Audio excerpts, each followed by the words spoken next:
You tell me, please, when we're up and running.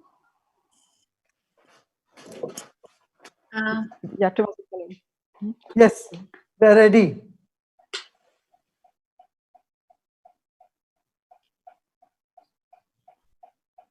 Yeah.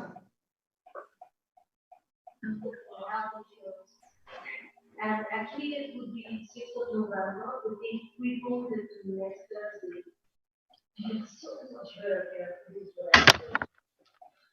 Rajita, we are live. Yes, Gurudev. Anika, please, you can begin. Yes. Thank you. Dear friends and fellow Earth citizens from about 140 countries around the world, this is such a beautiful reflection of humanity as one single organism. We're so happy that you will share this moment with us.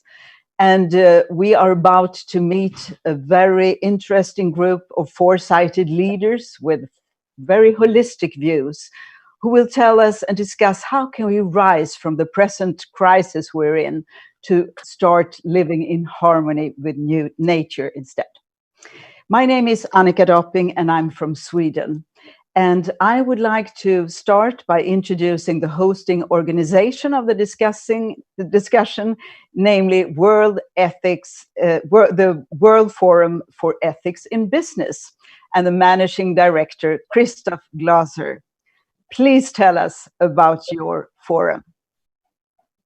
Thank you so much, Annika.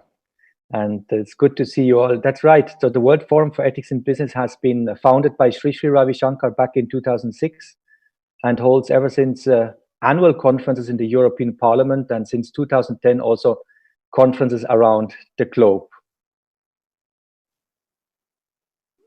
And what is it more specifically that you do in your daily work? You know, bringing good governance to the world is surely a technical challenge. We need structures, we need systems in place, but we have come to understand that it's even more importantly an adaptive challenge. It's a question of mindset, it's a question of culture. And Peter Drucker famously said that the best strategy can be eaten by culture for breakfast. So the question is, how can we make sure that the people do the right thing even if nobody is watching? And I think Sri Ravi Shankar's inspirational leadership has really led the way in that regard. And can you tell that the yearning for learning about good governance, is it growing, would you say, around the globe? You know, we believe that leadership starts where the knowledge ends. And I think in this COVID-19, in this global crisis, we have come to a scenario where we really don't know the way. This is new for all of us. And what do we do then? I think that's when insight, when mindfulness, when true connection to oneself and the other is most important. And Sri Ravi Shankar lives and shares these values like none other. We all have seeds within that can be cultivated for us to bloom more as leaders, responsible leaders. Absolutely. Absolutely. Thank you so much, Christoph Glaser, for hosting this important meeting today. And we continue with the president of your organization, Ms. Rajita Kulkarni in India. Hello. I can't say welcome to you. You say welcome to me, but please tell, you must be so proud of this, all these meetings taking place right now. Absolutely, Annika. I think in a way this pandemic has compelled us to disrupt the way we live our lives, to innovate in the way we connect with each other. And I think it has shown us unprecedented ways in which we can come together as a global community. So I would really like to start by thanking our colleagues in Sweden, Pia Landenpera, and others who have helped facilitate this panel today, and also our very senior trainer and leader of the Art of Living organization, Swami Jyotirmay in Europe, who has helped us facilitate today. So we are very happy. This is in a series of panels that and think tank conversations we have been having on different subjects convened by the World Forum for Ethics in Business. I know that Sri Ravi Shankar has shown and demonstrated with a platform created by you that organizations can learn that they don't have to choose between being ethical or profitable. Actually, you can do both. It's even a competitive advantage to act ethically in the long term. And what can you tell us about your actions around climate change? Absolutely. I think you said it right. And in that, I personally take inspiration from Shri Ravi Shankar, because in the way his organizations, our organizations are run around the world, are in full compliance of the ethical standards of the country, of the regulators there, and at the same time growing in a very sustainable way to make a tangible impact to the communities. And that is where we are propelling our actions forward. In fact, the discussion about sustainability, the discussion about caring for our planet has come to the forefront in the past decade or so in a big way. But if I look back on some of the efforts which Shri is online with us, and it is a matter of great pride for me to share some of the work that has been envisioned and guided by him.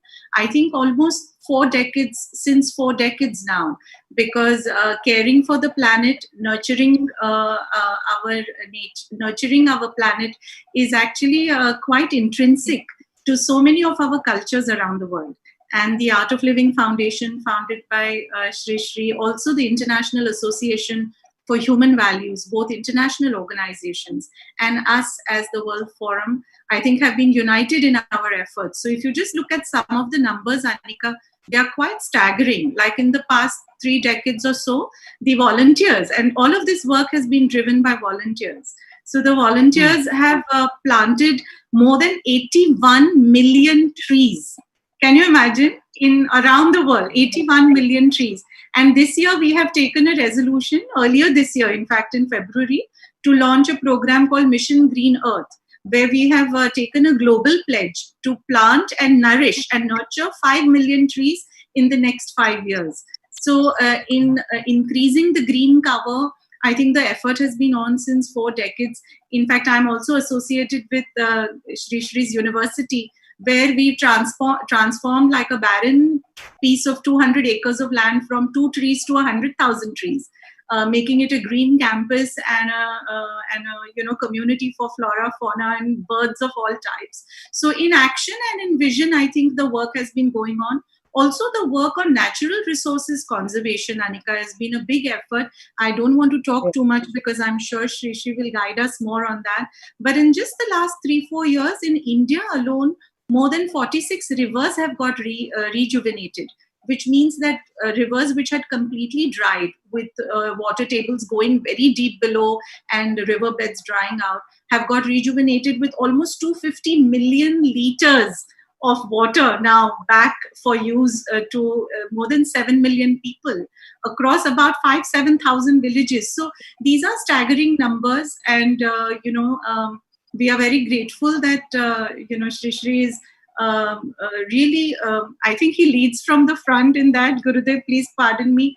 I am saying in front of you.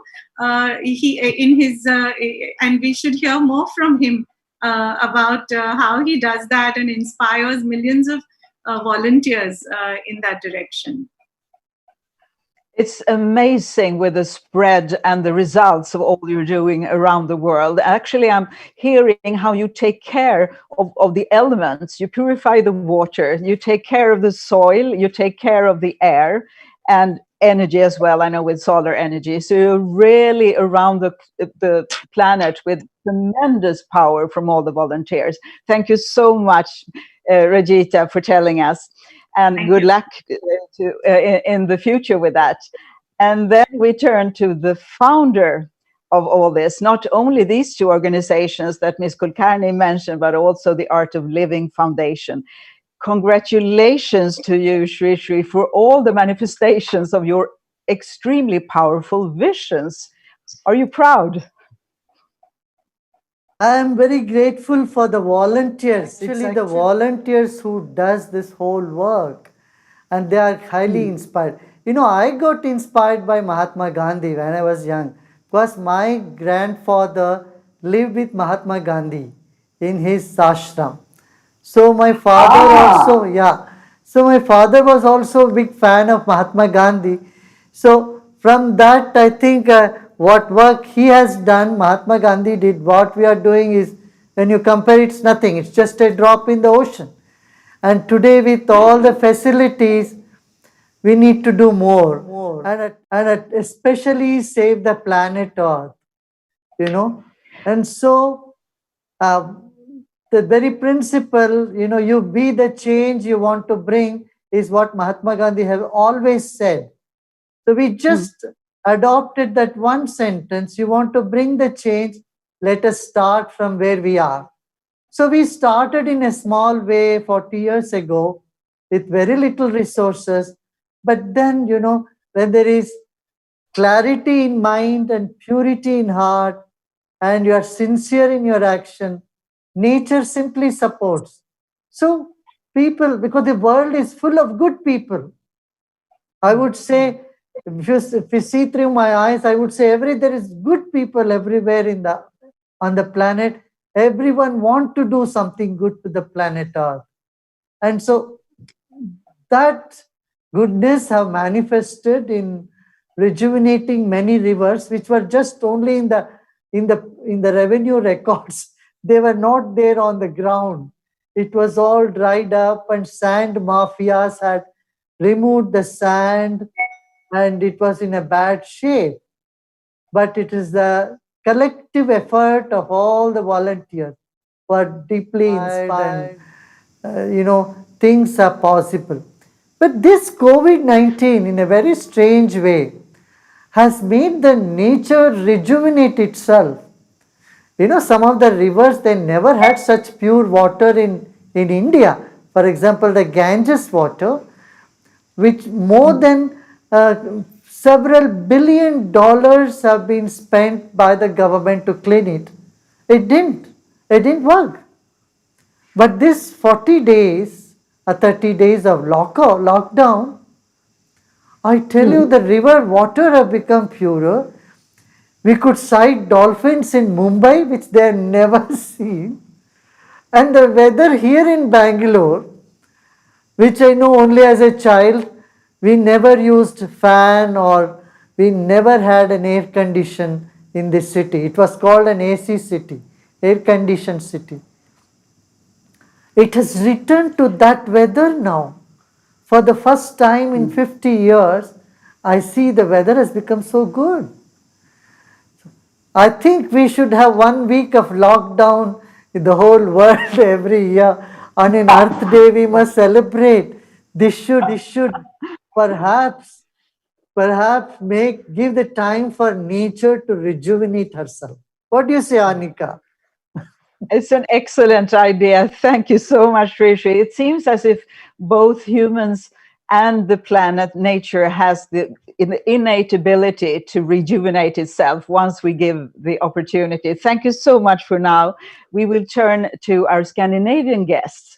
And without for a second disregarding or ignoring the terrible suffering taking place in many, many ways now due to the pandemic, there is also a parallel truth that in every crisis is entailed an opportunity, a new beginning, an opportunity to start questioning strategies that might not longer be really serving us as we wished, or correcting imbalances or dysfunctional systems, and start with a new governance, as Christoph Glaser was talking about, in a wiser direction.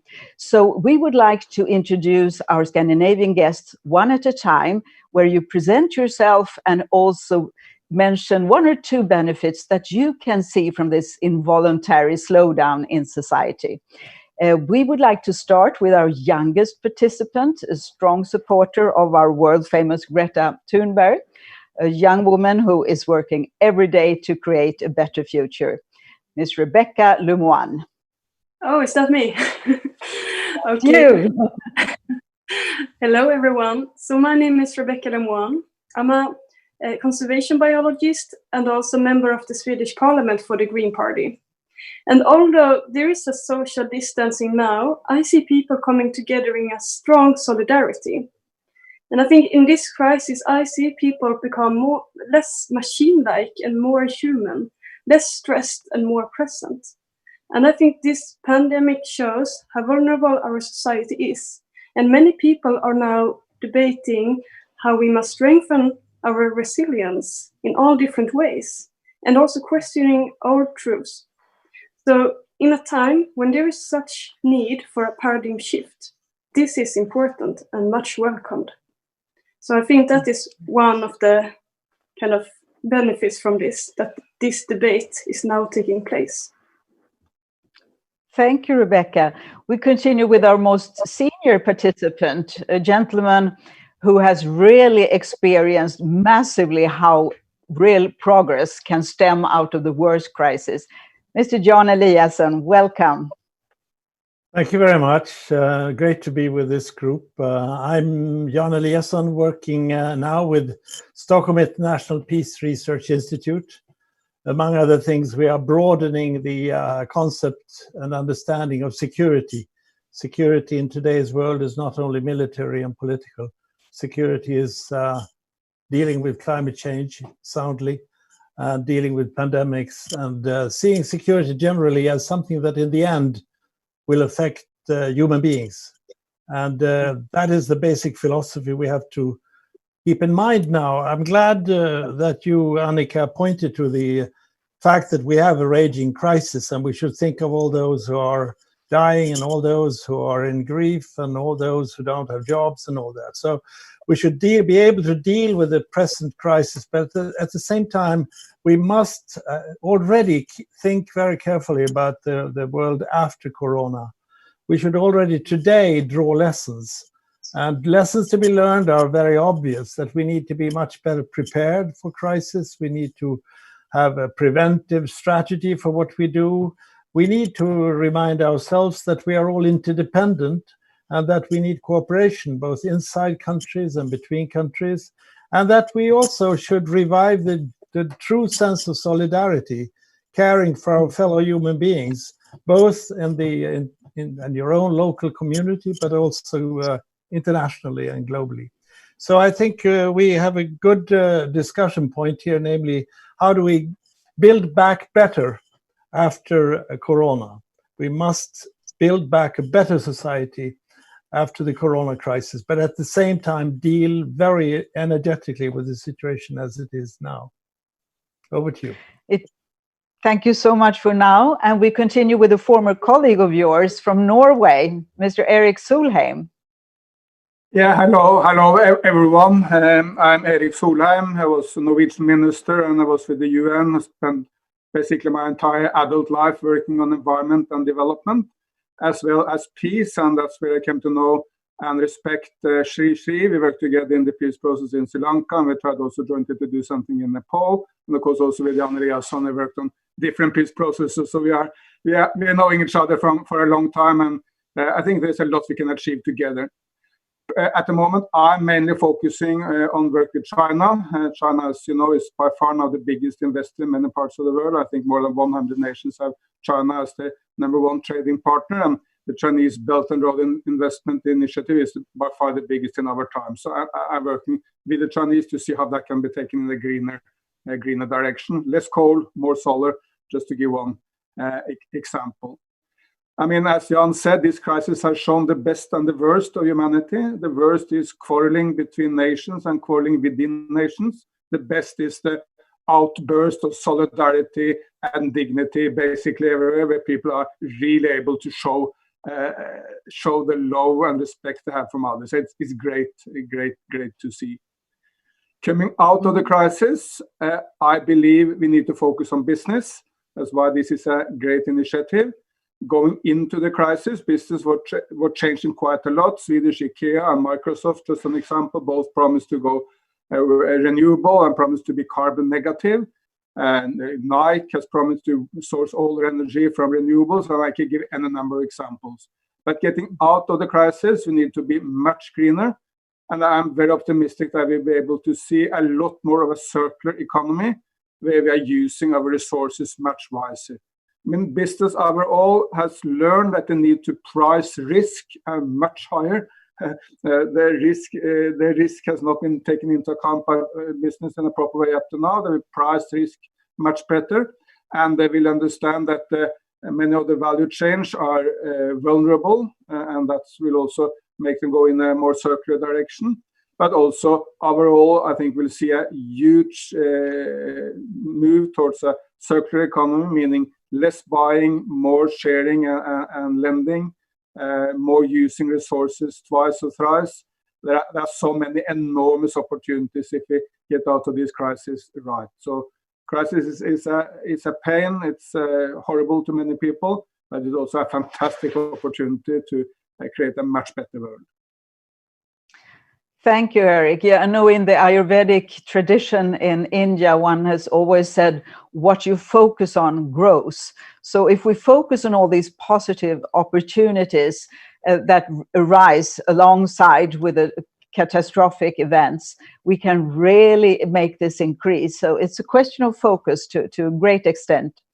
We continue with Pella Thiel, WWF Sweden's Environment Hero of the Year 2019 in the category Biodiversity. Welcome. Thank you. Thank you. Great to be here. I'm also part of Global Networks for Rights of Nature, where I was part of founding the Swedish branch of Rights of Nature and also the Transition Network. And I believe that this crisis, in a way, it was inevitable. There was no way of avoiding it. We have designed for it with growth and globalization and urbanization. And actually, business as usual hasn't been an option for decades. But it's like we couldn't help ourselves. We were like addicts who needed the help to take a pause, to take a break, to take time for reflection and maybe connection with what's really important. And in a way, I think the most important gift might be that we actually lose hope in things that we need to let go of, so that we can find hope somewhere else, and maybe that's closer to home than we thought. And as previous speakers said, there's already a lot of alternatives being created worldwide at the moment, alternative structures which respect the human connection with nature, but they're not visible and they're not seen as alternatives yet, until we realize that our old systems are failing us. So that's what I think that this crisis might give us. Thank you, Pella. Yes, it's interesting in the world of Sri Ravi Shankar and all those NGOs, people voluntarily go to retreats to get the time to reflect and to rediscover the true values of life and reconnect with yourself. And now the whole world is in compelled to a quarantine. It's a completely unique situation that really offers a lot of opportunities. And we are lucky to have one of the strongest voices, spokespersons for the planet with us too, also from Sweden, but presently in Germany, Mr. Johan Rockström. Hello. Yes, thanks. And unfortunately, my voice is a little bit weak today, but I hope it carries. And it's wonderful to be here. And I'd like to take on exactly where Sri Ravi Shankar, your wonderful reflections on the beautiful rebounds of nature we're seeing right now, with cleaner airs and dolphins out of Mumbai. And you may have seen some of the science coming out in the Northern Hemisphere with the most recent estimates that we may actually reduce the number of premature deaths in Europe by 11,000 people who die each year of air pollution. 7 million people die each year worldwide because of indoor and outdoor pollution, because of burning of fossil fuel and unsustainable heating systems. We see that pure air and nature and ecosystems are bouncing back. Now, is that a good thing? Well, of course, it's a good thing, but it's not the solution. It is not the pathway towards a sustainable future that we need to have a virus pandemic hitting so hard that the global economy is shut down, jobs are lost, and misery is created. But it tells us something incredibly important, something incredibly powerful, which is exactly what Pelatil was indicating, that isn't it remarkable how we over 150 years have accepted that the only pathway to generate wealth and prosperity and development is at the cost of humans and the planet. I just find that to be just a remarkable reminder that the virus is now giving us this gift of showing us that, oh my God, this GDP growth based paradigm is simply too costly. It is not acceptable, neither morally, nor health wise, nor economically, to pursue this kind of development at the expense that it has caused us. And we are, as you know, approaching potentially irreversible, catastrophic thresholds that would place all future generations in a situation that we can call today a planetary emergency.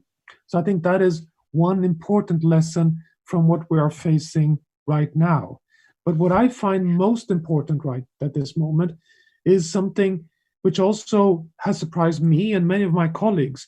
I mean, all of us in this conversation saw the financial crisis 2008. We saw the tsunami. We've seen 9/11. We've seen so many of these shocks. And many times the voices were very clear. Let's learn. Let's not bounce back to the same world as before, the same vulnerable, unresilient, pre-crisis situation we had. But what did we do? We didn't learn. We bounced back and put the same vulnerable financial system as we had prior to the collapse in 2008. But now something is happening. We see as never before in the midst of this terrible health crisis, a mature debate on a green recovery. We see that in South Korea, we see it in Europe, we see it in China, we see it in many, many parts of the world, from business, policy, communities, science, being really open with this feel of unease that now is the time to recognize that we're not bouncing back to the old world. There's something new around the corner. Will we succeed? Well, it's still, the jury is out, but I have never experienced something as mature, as sincere and honest as what we're seeing right now. So I think there is hope. Thank you, Johan. Well, the former Prime Minister Winston Churchill quote, he formed a very famous quote, "Never let a good crisis go to waste." And that's about what we're discussing right now.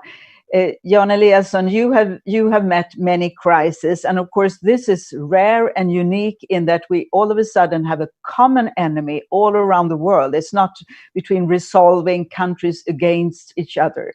How have you experienced that a crisis is really the opportunity to start something new? Jan Eliasson, because I'm sure you have experienced that many times with the opportunities in the good crisis. It sounds maybe contradictory or even cynical, but could you give us an example of when it has really worked that way?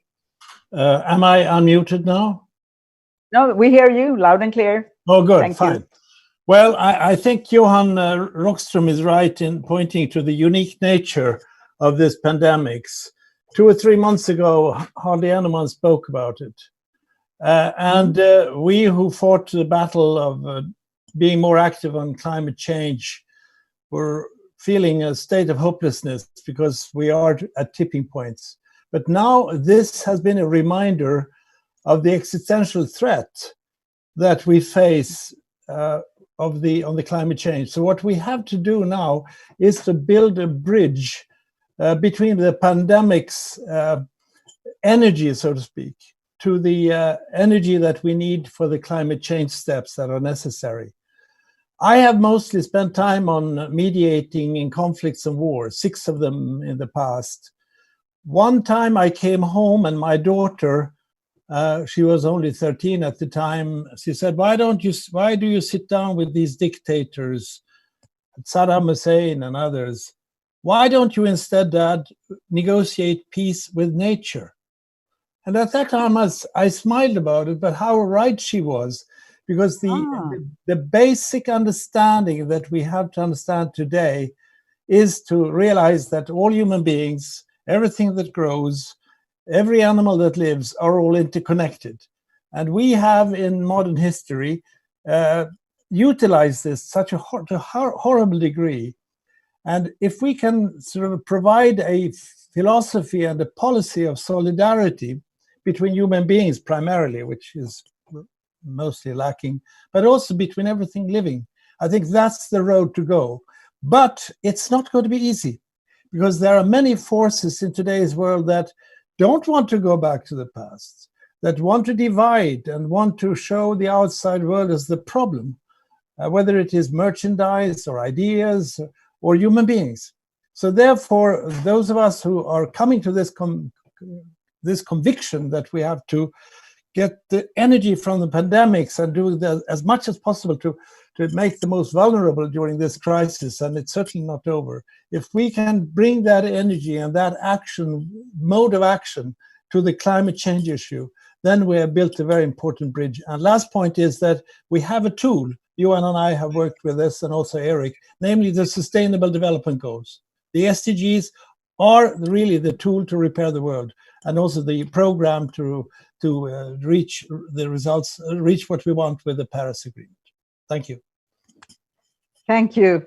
It's amazing to hear how you all are so aware of us being part of nature. I can't help quoting one of my favorites, history professor Chief Warren Lyons, who always says, "How can you be an environmentalist? We are the environment." For indigenous people, it's very obvious that it's not us here and nature there, and we're not separate. We're all interconnected, interdependent in what they call the web of life, the whole web of life, where everybody can serve one another. But what is necessary then for us to understand that on a cellular level, so that we really can get the possibility to start living in harmony with nature? I know, Pelatil, you have been working a lot with these questions. What are your reflections? Yeah, I think what we need is to remember that, what you said, Annika, to remember that we are part of nature, because we've forgotten in this culture, and we have even forgotten that we have forgotten. It's like we think that nature is a resource for us, and that's a fundamental misunderstanding of the Western culture, that idea that nature exists for human use, that it doesn't have any interests. Other species they don't have interests of their own. It's like we are fish in the water. We don't know that we are swimming in the water because we are so used to that perception of the world. And when we live by that idea, we try to control and dominate nature, and we perceive it as a dead thing. And when we do that, we kill it, which is what we are doing today. And I think, as Sri said in the beginning, the world is full of good people. So within us, we know that this isn't true. Within us, we know that nature is alive, but our policies, our frameworks, our structures in this world doesn't support that, knowing that we have deep within. So I think that we really now need global guidelines to support that understanding, so that we can kind of stop governing nature. We can never govern nature. It's alive. We can govern ourselves in relationship to nature. And that's what Rights of Nature is doing. It's saying, yeah, humans have rights, fundamental rights, but all living beings have rights. And how can we respect those? How can we negotiate our existence in relationship with the rest of the living web? So actually, I think it's time to start a discussion to balance the UN Declaration of the Human Rights with the Declaration of the Rights of Nature. And this proposal is already ongoing since 10 years, and I think we really need to extend that debate.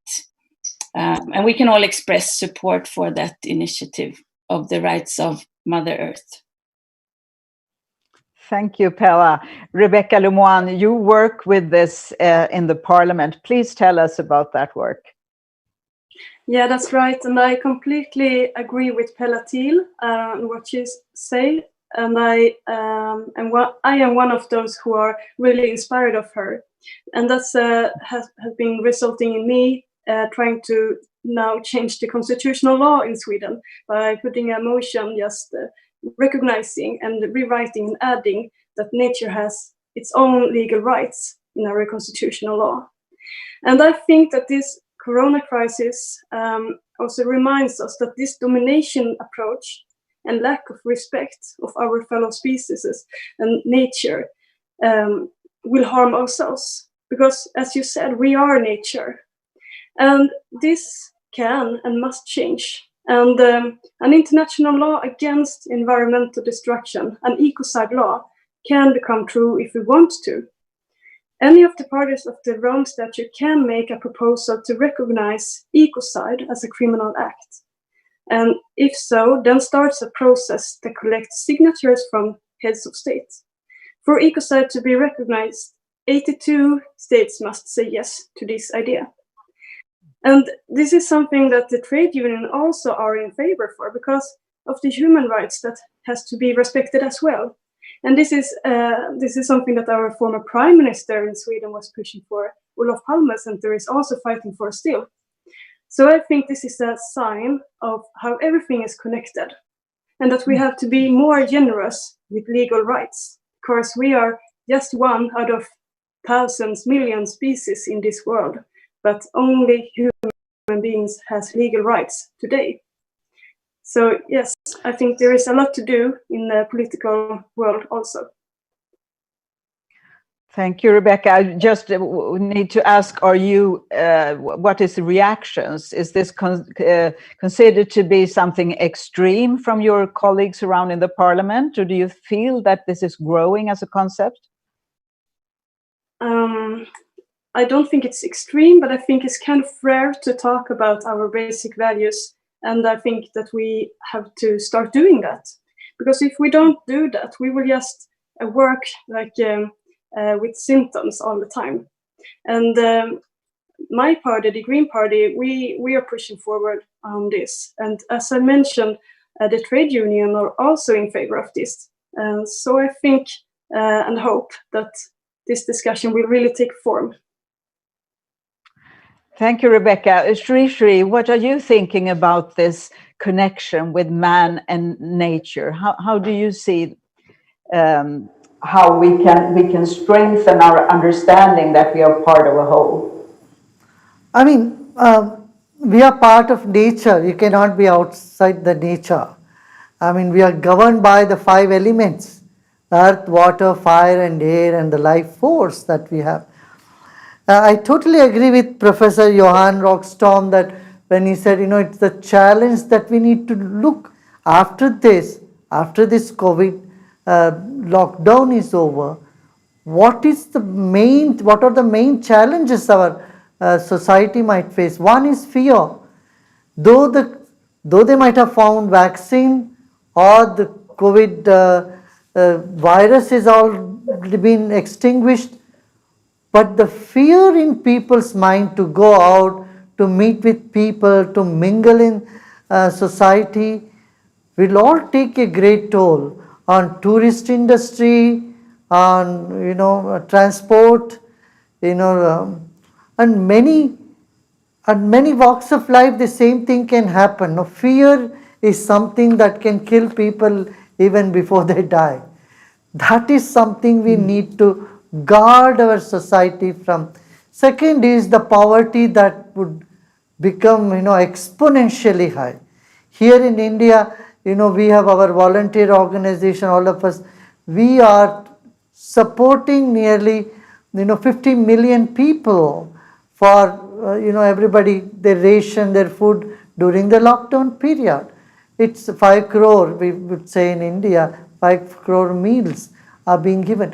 This is going to be a big issue. Tomorrow, so many people will lose job, especially daily wage workers.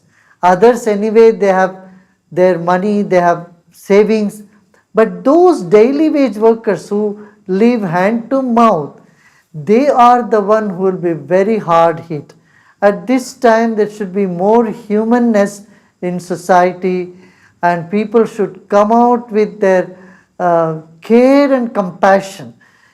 Of course, business is all down. For business to again restart, it takes some, but we need to balance business with human kindness. If we do these two things in the coming days, I think we will bounce back.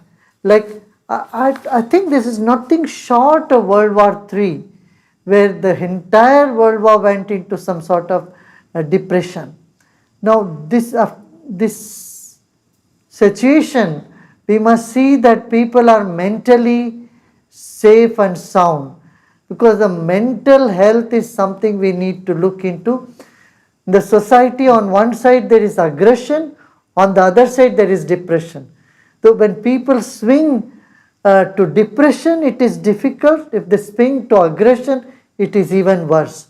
So their inner peace need to be explored. This is the time through World Health Organization has already said depression is one of the biggest challenges that we will be facing in the coming decades. For that, we all have to work to kindle more compassion to all those who do not have a square meal, help out them, and then on the other hand, people who are in fear and anxiety and depression, to get them back to their normal self, where they have confidence, they have motivation, and they are able to live their life in a normal sense. I know we have a tendency to look for outer measures to correct problems, like even military or social or economic or religious or forces or measures to try to fix things in the outer world, whereas you always advocate starting within to see that manifest outside. But of course, if you have proper famine, for instance, after this crisis, where people really, it's a survival issue, how can you reduce fear then and ask for them to find inner peace in that kind of desperation? How can we support our fellow humans around the world? It is an inner phenomenon. It's not out there. Fear is the state of mind where you feel alone, you feel unsupported, and there is too much stress to handle. So here I would recommend them to look inside, do some breathing exercise. It has clinically proven that breathing techniques and relaxation, meditation can help people to rekindle the confidence in themselves, find inner peace. If a person is peaceful inside, he is able to take any challenge. If inside is just troubled or ruffled, then he is unable to handle any situation. So mental health is very important thing at this point of crisis. Yeah. Thank you. Eric Solheim, I understand that you have been then in Bangalore at the ashrams. How has that affected you? That's very exciting to hear. If you can resonate with what Sri is describing. Eric Solheim, there you are, yes. Can you hear me now? Yeah. Yes, I think it basically affects you on the lines which she explained. I mean, there's no contradiction whatsoever between the inner and the outer. I mean, these are completely dependent on each other. If you have an inner peace but don't do anything for others, what is it worth? On the other hand, of course, the society around you in many ways decides what you will do. So inner and outer should be seen as one. Then we are full human beings. And I think that's, as I understand it, the message coming out of the beautiful ashram in Bangalore. But allow me to turn to the mother of all crises. I mean, the biggest crisis the humanity has ever faced, and that was the Second World War. We came out of that crisis much, much better than we were when we went into the crisis. Why? A lot of people started planning for the post-war crisis in the midst of the crisis. And President Roosevelt of the United States, well, he designed the United Nations, he designed the World Bank and the International Monetary Fund, and it happened right in the midst of this all-out war against Japan and Germany. In Norway and Sweden, the pioneers of the labor movement basically designed what later became the welfare state in the midst of the crisis of the Second World War. And we need to do exactly the same now. We don't know how long this will last. It's the biggest crisis in the world since the Second World War. In the midst of this crisis, we need to start the planning for the society we want to see after the crisis. And I believe there are two main counter forces which will make life difficult, as Johan Rockström spoke to. One is conflict between nations. At the end of the day, the most important in the world is the tension between the United States and China. And we need to do whatever we can to reduce these conflicts rather than amplify them. Don't listen to anyone speaking negatively about China. Don't listen to anyone speaking negatively about the United States of America. Let the rest of us do everything we can to bring these two nations together, because together, Europe, United States, India, China, we can achieve basically everything. If we are split and in conflict and isolated, we are in a very bad place. And the second is conflict within nations. If in Europe we were to see an all-out conflict between, say, the Green movement on one side and the populists, the right-wing extremists on the other, we will also be in a bad place. That's why we need to focus, we are the Green community, we need to focus on the win-win policies. All those policies which are fantastic for Mother Earth, while at the same time creating jobs and prosperity. Then we can bring the vast majority of the people with us in the change and transformation we need. Because the good news is that we are in that place. In India now, solar energy is cheaper in India than in any other place in the world. By far the cheapest energy you can go for in India. So the opportunity for India, for China, for Europe to transform ourselves out of this crisis is tremendous. But then we need to reach out and avoid conflicts. Just one final point. Sorry, I stopped there. No, it's wonderful. I just want you to please elaborate a bit on that kind of visioning that Churchill and Roosevelt did in 1941, that gave birth to the United Nations and IMF and all that. How do you see that more concretely now? Where does it take place? Who are phrasing these new visions that will attract us to go a unified way as opposed to fight within ourselves?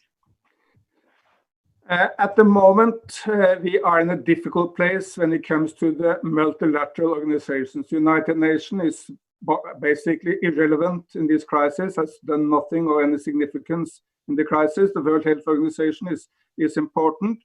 But the main issue is the relationship between the main powers. When you see some American leaders basically trying to create conflicts with China every single day, is very, very bad. And the Chinese will respond in the same way, and you will get into a very difficult situation.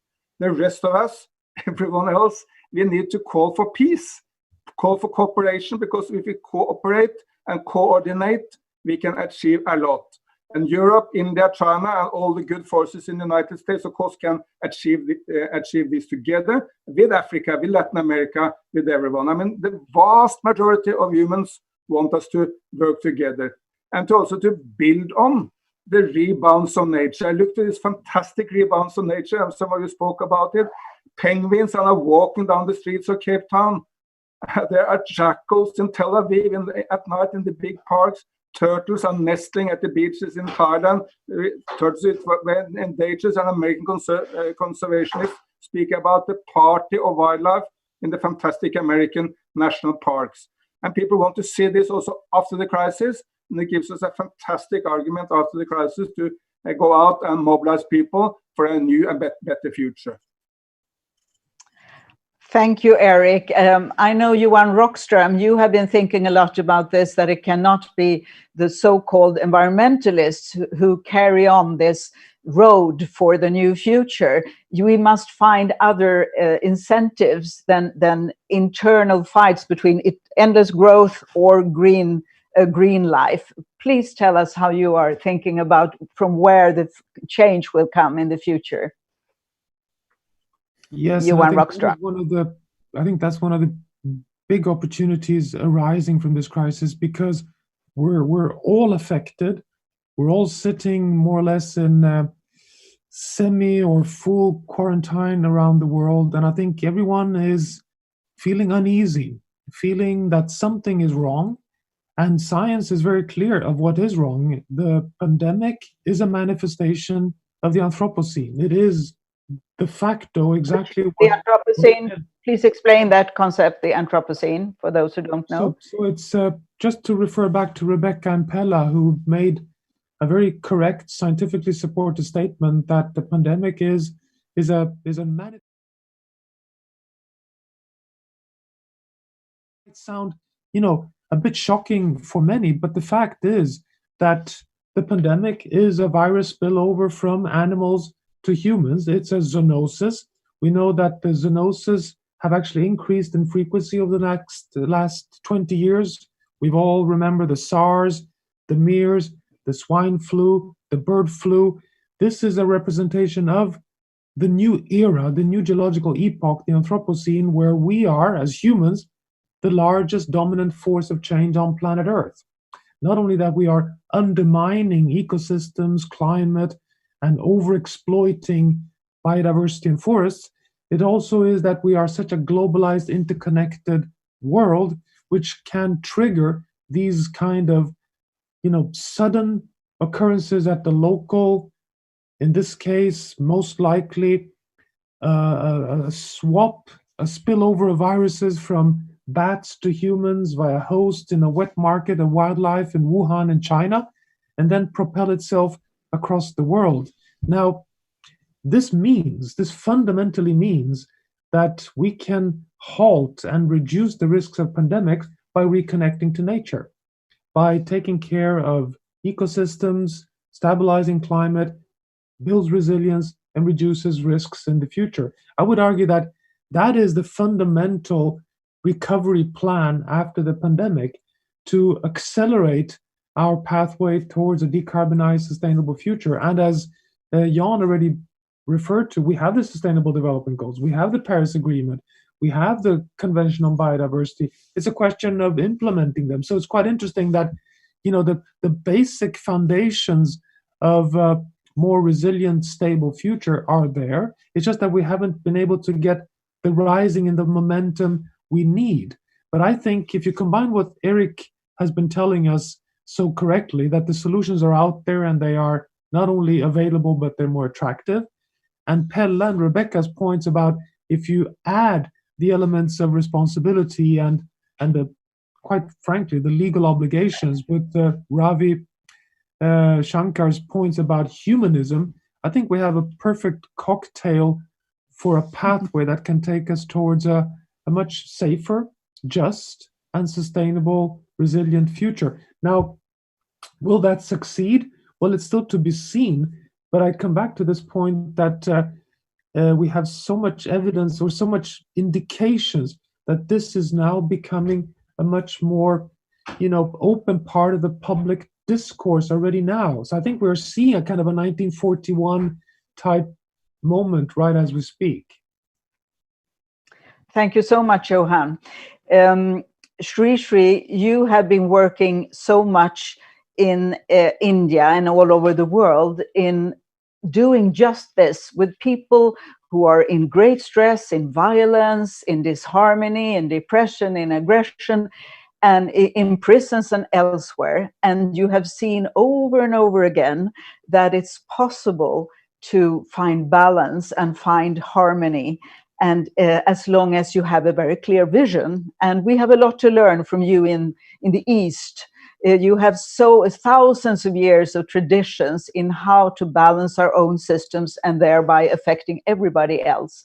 How would you like to conclude how we can start living in nature from thanks to this very crisis that's so painful for many, but that can be the spark for a new life.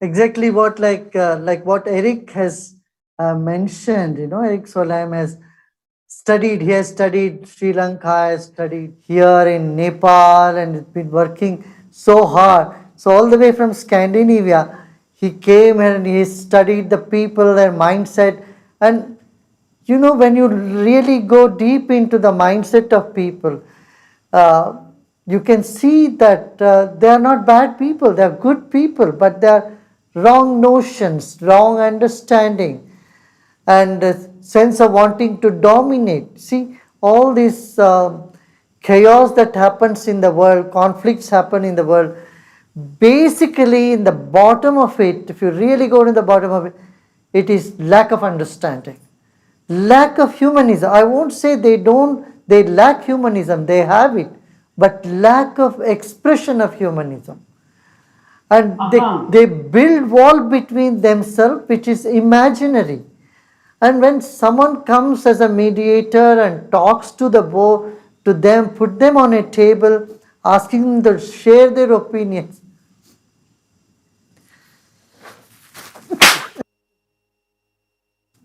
it makes a big difference. It makes a very big difference.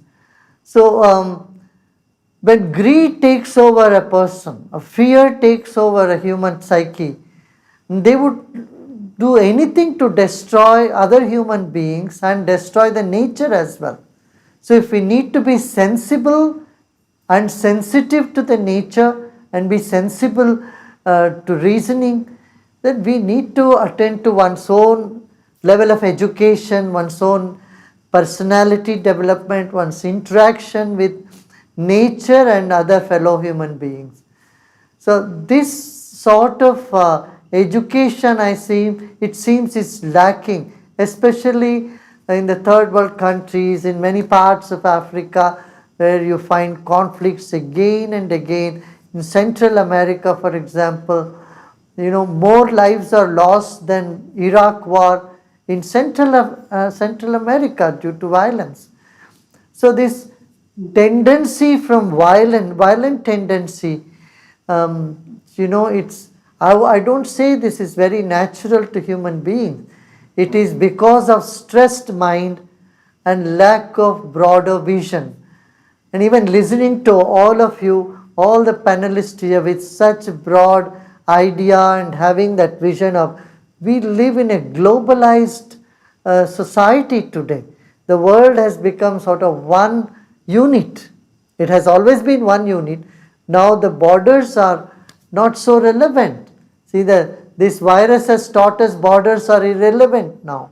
So we have to really care for human safety and security, both through putting laws and regulations in place about, you know, biological experiments that countries are doing in different parts of the world, as well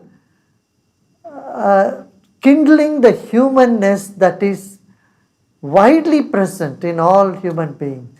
In this way, we connect to nature, we connect to fellow human beings, we live a life of more peace and harmony, and we can bring more prosperity to our planet.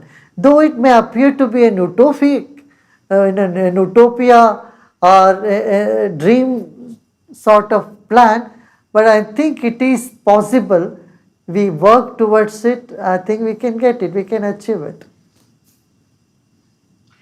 Thank you so much, Rishi, and thank you all the panelists for sharing your wisdom. I do wish us all the most breathtakingly beautiful growth into a reset for humanity with the governance that's worthy of the highest part of us. And I see the great potential with us all coming together. And those who would like to join the world meditation now, the daily with Shri Shri Ravi Shankar during this pandemic, can stay from 4 to 4:30 and just enjoying being in this nervous system of humanity from 140 countries.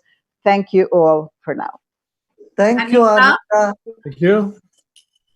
Anika, Thank on behalf of the World Forum for Ethics in Business, a big hand to you for conducting the panel so fantastically, and a big thank you to all our distinguished guests for being with us today for this important conversation. And Gurudev, thank you for your time. We will continue these think tanks on various important topics that we as a global community are dealing with today. So thank you very much. so much. And today our team here is saying over 1 million people had joined our discussion today, and I'm sure you have all inspired them all to take things forward from here. Thank you once again, Anika and everyone. Bye. Thank you. Thank you.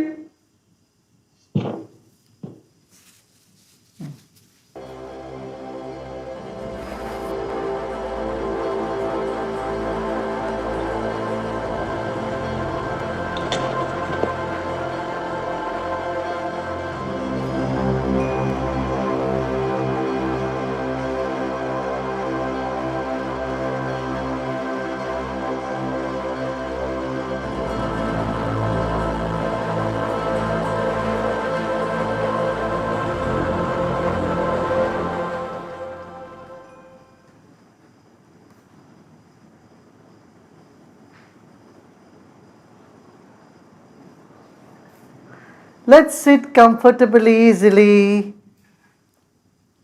And today we move into meditation like every day, but with a little difference. Okay? As usual, let us start with shaking our hands, getting rid of any little restlessness that we might have acquired during the day through our activities. Huh? Just shake your body so that your circulation gets better in your arms, in your shoulders.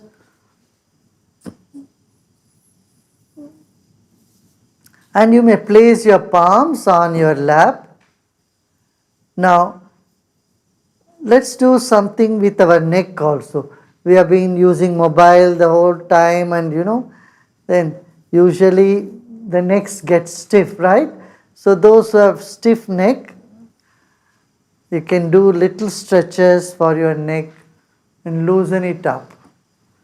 So first let us bend towards left side and stretch the right side of the neck and gently come to the center.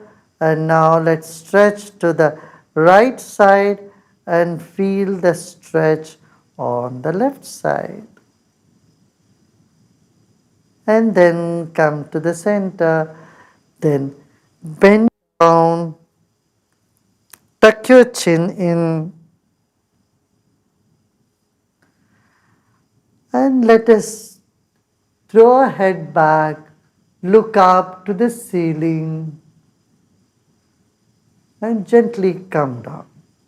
Gently come to the center. Now let's raise our shoulders to touch our ears and come down. Once again, raise your shoulders to touch your ears and come down and relax.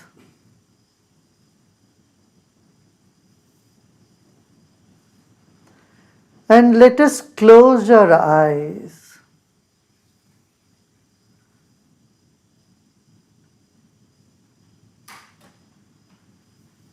Close our eyes.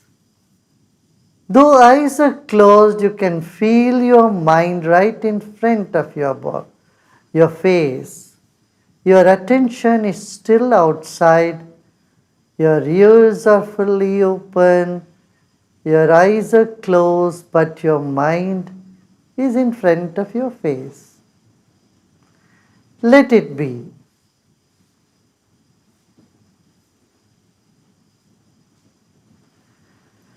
Now take your attention to 1 meter of space in front of you. Just imagine your mind is moving to 1 meter of space, 3 feet in front of you. Become aware of the space that is in front of you.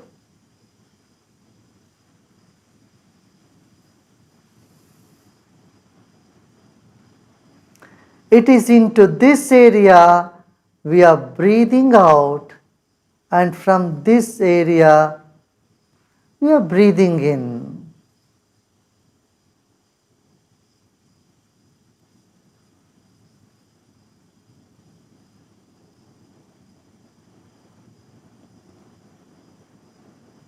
Now let us bring our attention to our right side. Become aware of the space to your right side. Right ear, and then right side, right shoulder. Just become aware of space to the right side.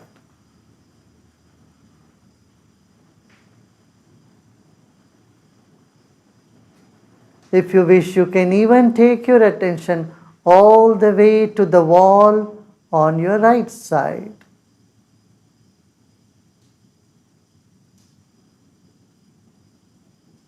You may mentally touch the wall on the right side. Let's take another deep breath in and breathe out.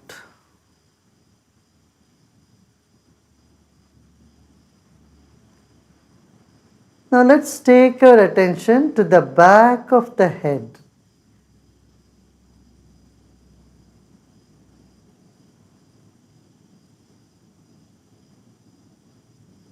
Become aware of the wall in the back, or take your attention to 1 meter distance behind your head. Just become aware of the space there without much effort.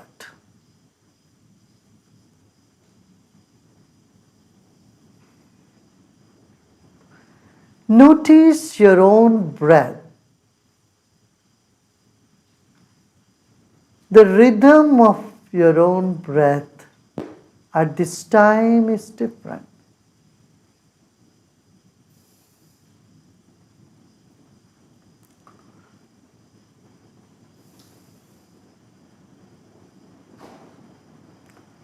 Let us now take our attention to the left side. Become aware of our left ear, left side shoulder, and the space therein.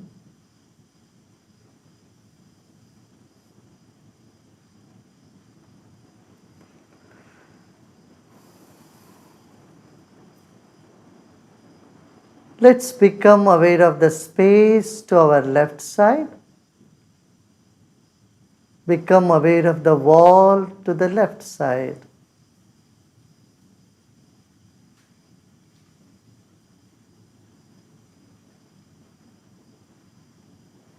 And now let us take our attention to the top of the head.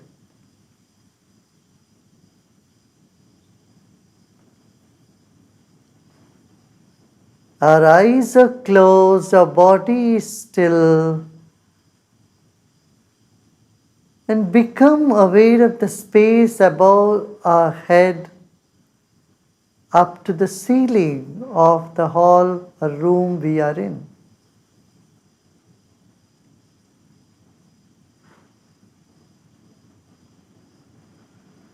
Now let's become aware of the entire space in the room we are in. This environment is our first body, is a sheath. Let us honor our atmosphere we are in. Like fish in the water, we are in air. Let us honor the air all around us. Take a deep breath in and breathe out. Another deep breath in. And as we breathe out, let us now bring our attention to our body.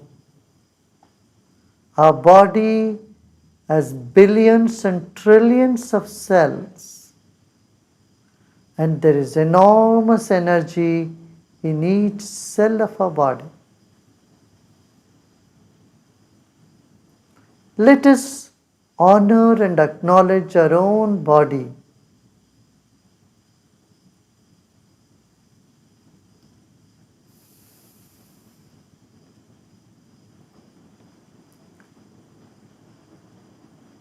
Our body is very precious.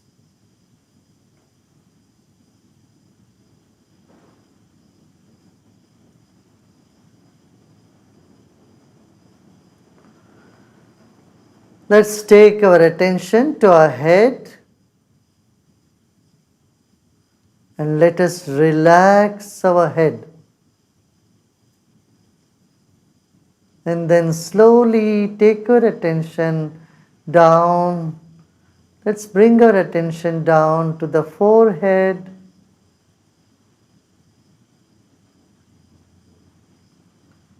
And let us relax our face. Relax your eyebrows. Let's take another deep breath in with a smile. And as we breathe out, let us relax our cheeks,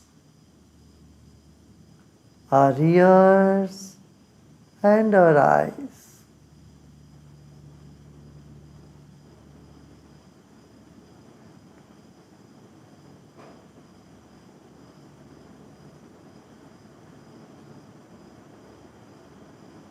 Your eyelids may feel a little heavier. Let it be. Any pleasant or unpleasant sensation, just bear with it just for a few minutes. Let's take our mind or our attention to the back of the head.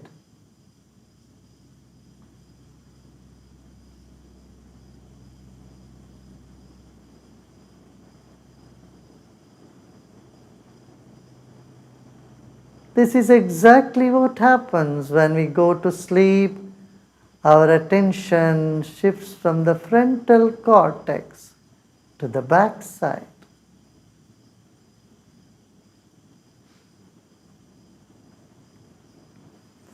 Let's take another deep breath in, this time with a bigger smile, and breathe out with a smile, keeping your attention the back of the head. And let's slowly come down to the neck and throat region and relax with every exhalation. Breathe in and breathe out.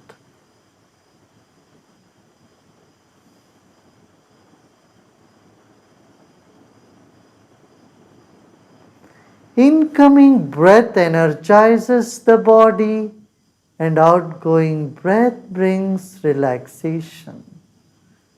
This phenomenon happens all the time.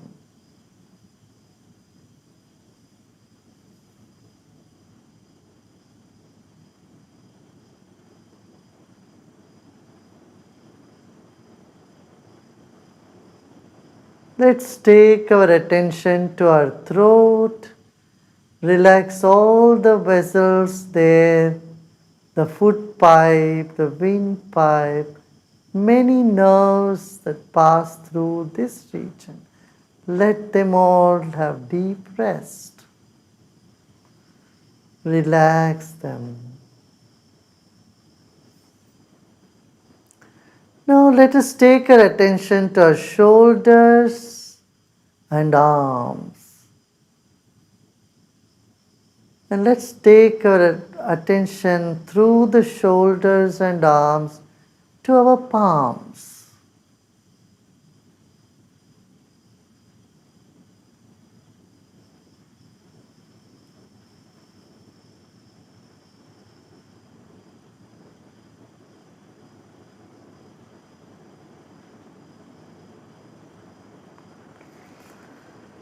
Let's take another deep breath in, and as we breathe out, bring our attention to our chest and solar plexus just above the belly button.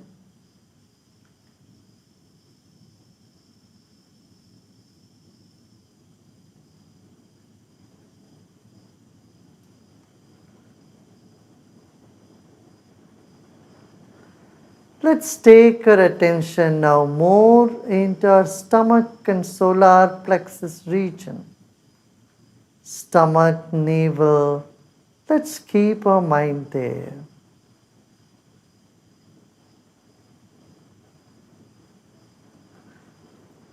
Our mind is thinner than water and subtler than air.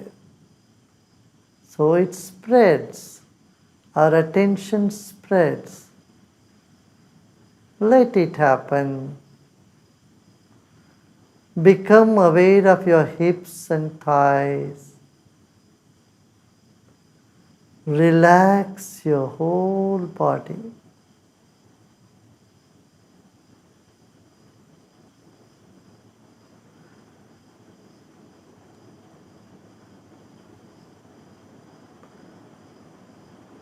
Meditation is not concentration. So let go all your efforts. There's nothing to focus during meditation, just only relaxation.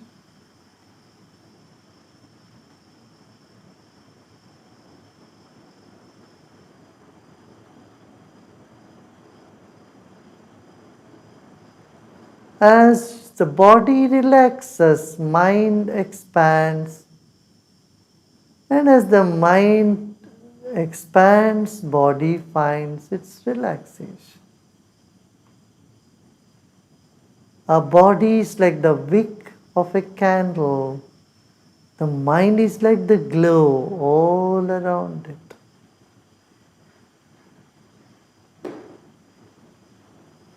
Our mind is just energy.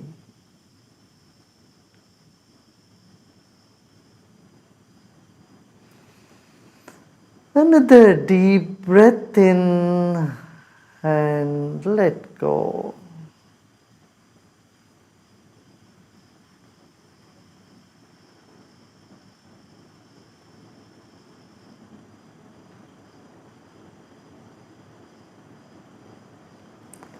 Whatever thoughts are coming in the mind, just let them come. Good thoughts, bad thoughts, old memories, let them all come. Not to resist any thought or try to chase them away. No.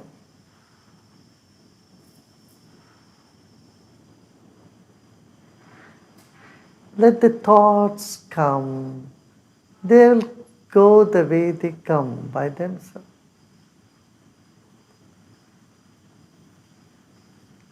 Take another deep breath in and breathe out and relax even more.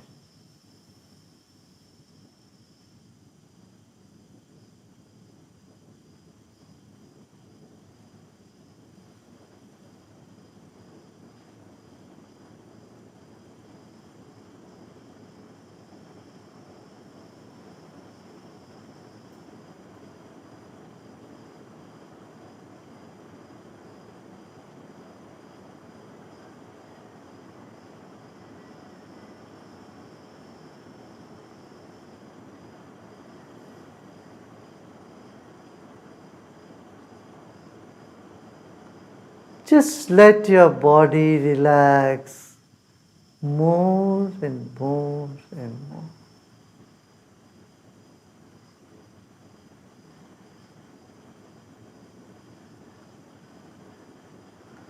This moment in meditation, there is nothing to know and nothing to do either.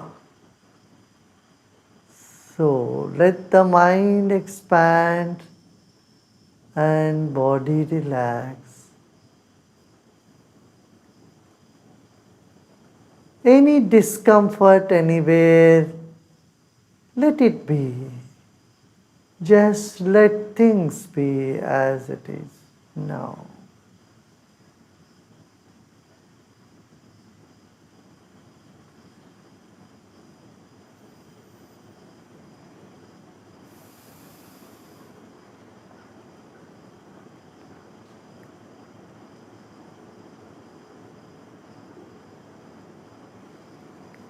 Let's keep a smile on our face. When we smile, all the cells in our face gets relaxation. All the muscles get relaxed.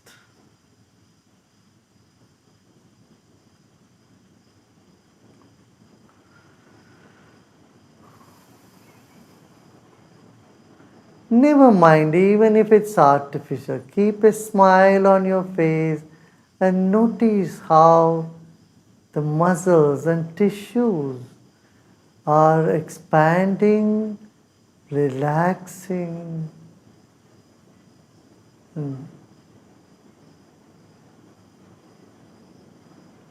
And let the smile percolate to the back of the head.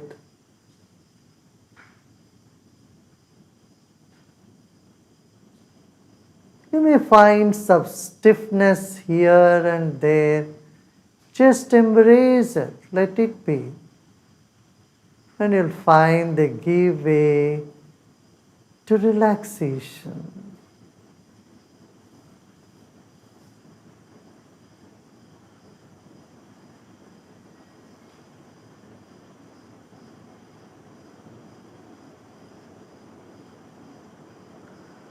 Let the smile percolate through the whole body to your shoulders and palm.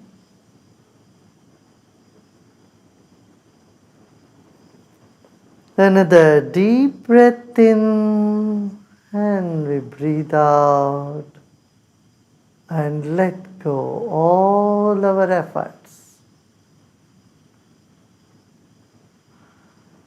This moment there is nothing to do and nothing to know either.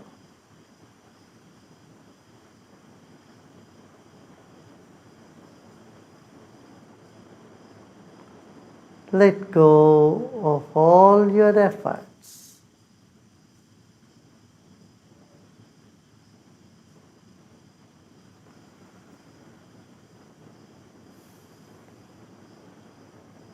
In the core of our existence there is peace, and you are the peace.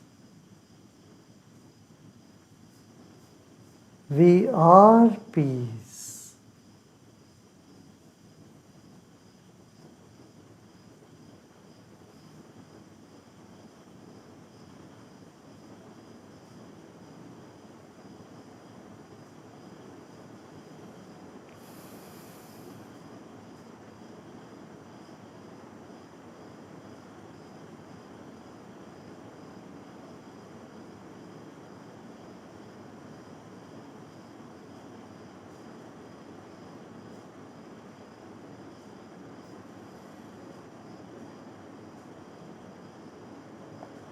Let's take our attention, a gentle attention without much effort, on the right palm.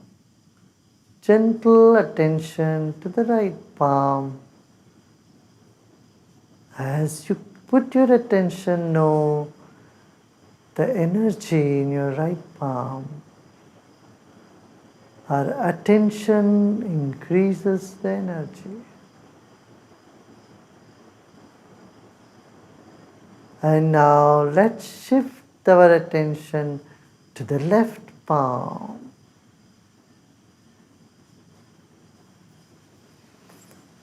And with a big smile, let's take another deep breath in and let go.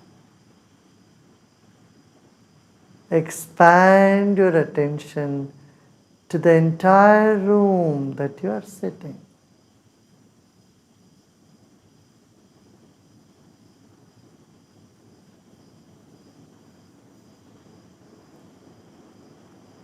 You are peace, and the peace radiates from you to the whole atmosphere.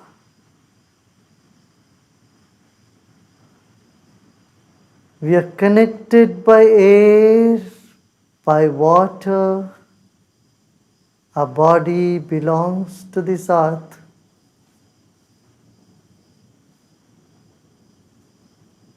We are part of this earth.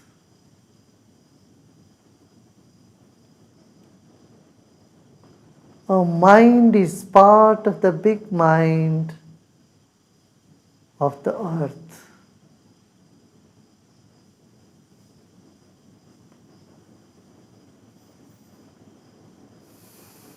Let go all your efforts.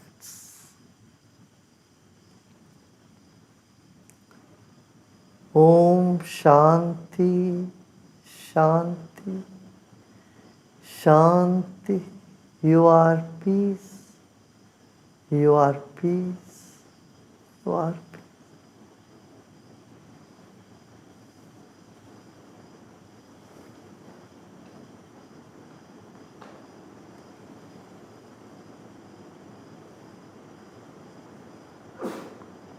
Let's slowly and gradually become aware of our body and surroundings.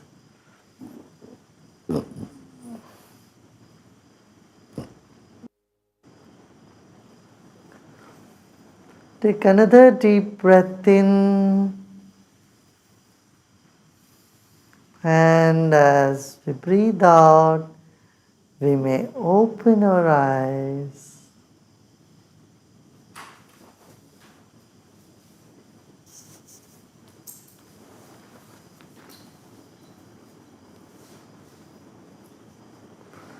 You have some questions? I'll take. That's good, huh? Mm-hmm.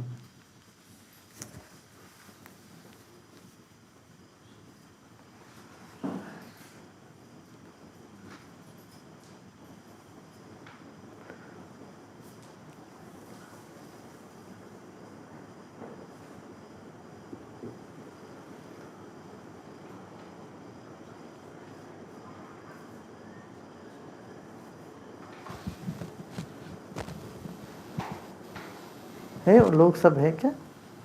Are there any questions? I'll take. Yes, that. Gurudev.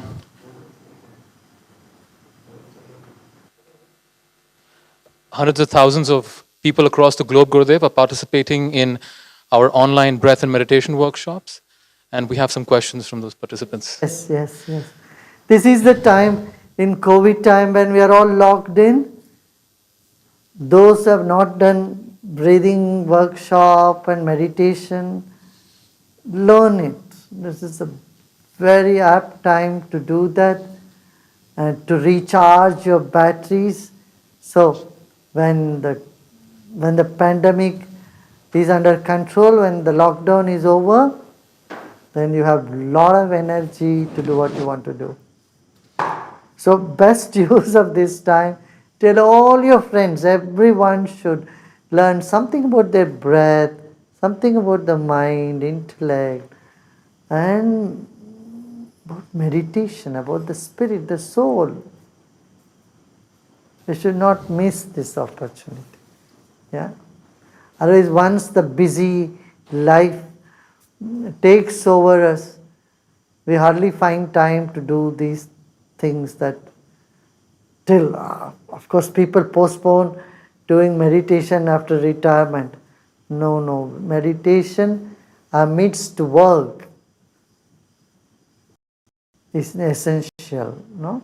That gives you energy, it keeps your enthusiasm up, and moreover, it keeps our vibration very positive.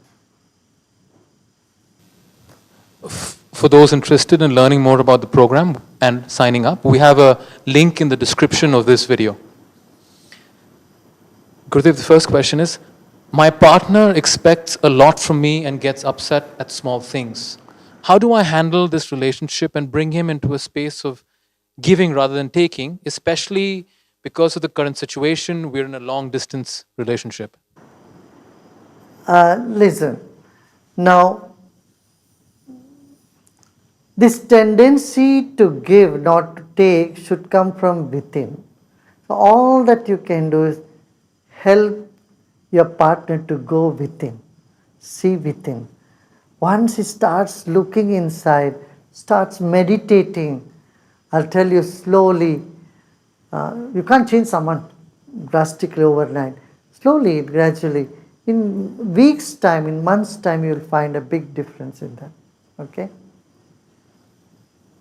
Gurudev, what do we do if we want to have 100% recollection of our past life? Is it possible for all?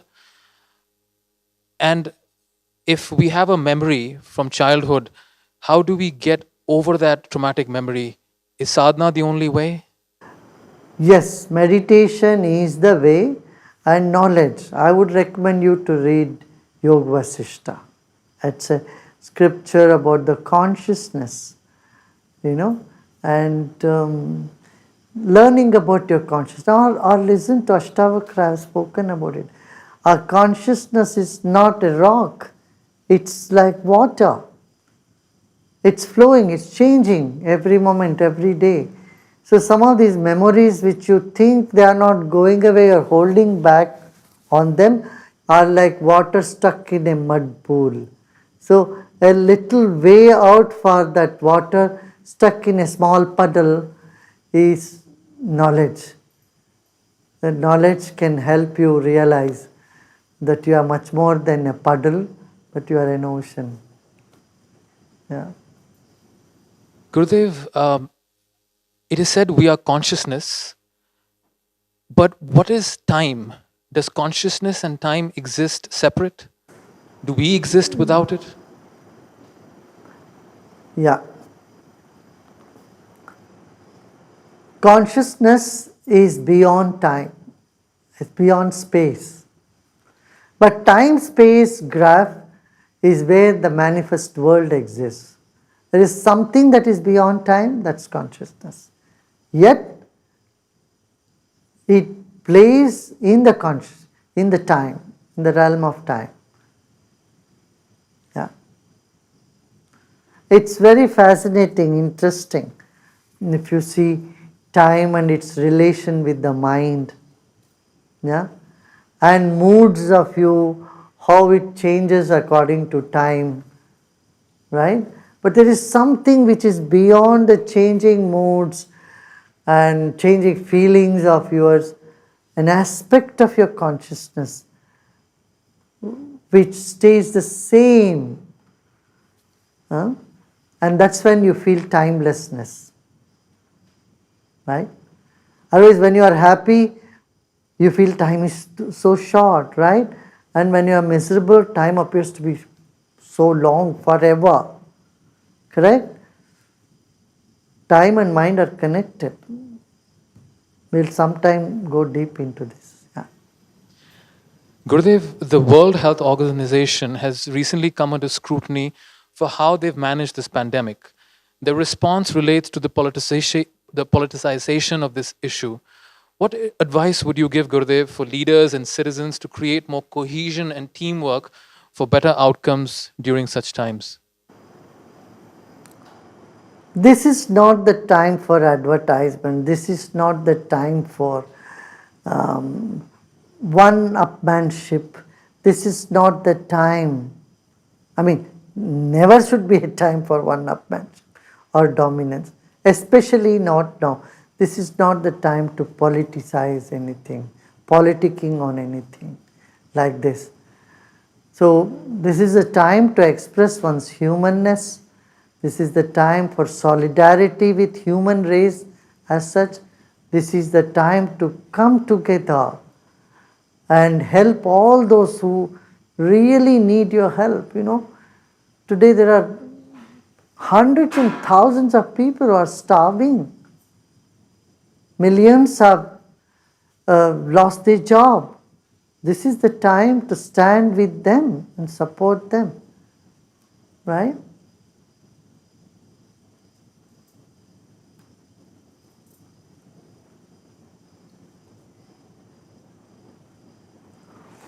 One more question I will take, one more. Gurudev, at home when we meditate, my mind is constantly running to the future when this lockdown will be over, whether I'll have a job or not. It is really taking over my meditations and my mind. What do I do? Yeah, after lockdown, plan what you should do. That is okay, but no need to worry. Worrying is not going to lead you anywhere. So suppose you want to take up a new job or go for a new interview, you go with a sad, worried face, who would hire you? You should keep your enthusiasm high and know that good will happen to you. Yeah, after this lockdown, this is an opportunity to grow higher, grow bigger. Right? There may be a short time of toiling hard. We all have to work very hard to bring up the economy, and it will happen. It will happen. Have that confidence. Okay? Namaste.